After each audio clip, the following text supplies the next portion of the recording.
Piste cyclable ou pas? Priorité voiture ou priorité vélo? C'est l'un des grands enjeux des élections municipales, en particulier dans les grandes villes. Alors cette semaine, allons voir si, comme on le dit, la pandémie a favorisé la pratique du vélo chez nos voisins européens.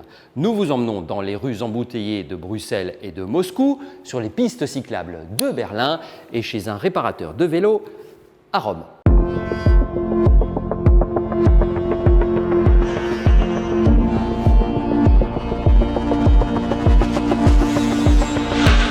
Direction Rome d'abord. L'Italie, premier exportateur de vélos en Europe, met le paquet dans son plan de relance post-Covid pour inciter à l'achat d'une bicyclette.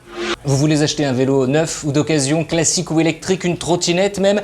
Eh bien, si vous avez plus de 18 ans, si vous habitez dans une ville de plus de 50 000 habitants, l'État vous offre 60% de votre achat avec un plafond à 500 €. Depuis qu'ils le savent, les Italiens se sont jetés dans les magasins de vélos. Certaines grandes enseignes de sport ont dû créer 2 entrées, dont une uniquement pour les vélos. Et ici, dans le centre même de Rome, depuis le mois dernier, les vendeurs n'ont pas chômé. Mais il y a quelques écueils. On attend encore le remboursement. Rome a promis une plateforme sur Internet pour fin juin.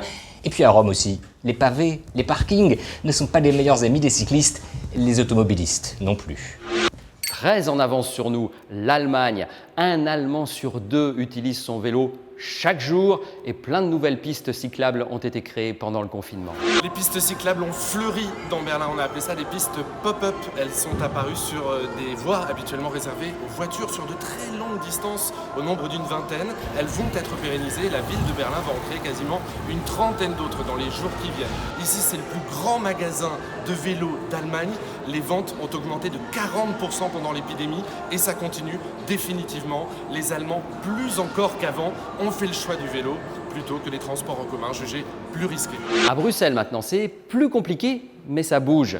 Là encore, création de 40 km de pistes cyclables pendant le confinement et elle pourrait bien rester définitivement. Alors il n'y a pas que le Covid qui explique le fait qu'on voit de plus en plus de cyclistes dans les rues de Bruxelles. Il y a aussi le fait que le temps est plutôt clément ces dernières années, alors que c'est vraiment pas une ville adaptée aux 2 roues. Il y a d'abord le passage des tramways sur la plupart des grands axes. Il y a aussi beaucoup de rues pavées, ce qui évidemment est assez dangereux, et des automobilistes qui n'ont pas tellement l'habitude des 2 roues. On voit par exemple quasiment pas de scooters ici à Bruxelles. Alors 40 km de pistes supplémentaires, c'est une bonne nouvelle pour les cyclistes et pour désengorger les transports en commun. Et pour les Bruxellois qui ne savent pas faire de vélo, eh bien une association Pro Vélo a eu la bonne idée de proposer des cours pour adultes débutants, 4 fois 2h30, dont une session justement consacrée à l'apprentissage du vélo en ville. Enfin à Moscou, alors là pour le coup, rien ne bouge, l'épidémie n'a rien changé, c'est un peu comme les commerces, souvenez-vous, il y a un mois, fermés à double tour. Tristouille. Le vélo reste la dernière roue du carrosse.